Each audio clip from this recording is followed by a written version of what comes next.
In this video, let me show you how to change account on Archero 2. First, let's download the Google Play Games app on your device. And then after that, open the app so you can change your account. And then tap on the profile button at the bottom. After that, press the top right button with the three dots and select Settings. Next, scroll down to the Your Data section. Now tap on Change Account for Games. And then after that, find the Archero 2 game.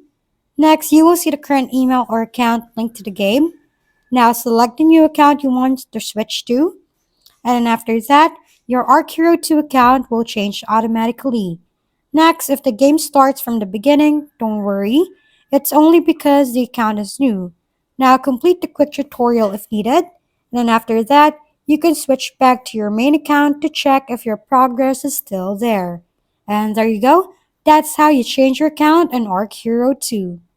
If we've been helpful, kindly give us a thumbs up. And don't forget to hit the subscribe and bell button for more contents. For any questions and suggestions, comment down below.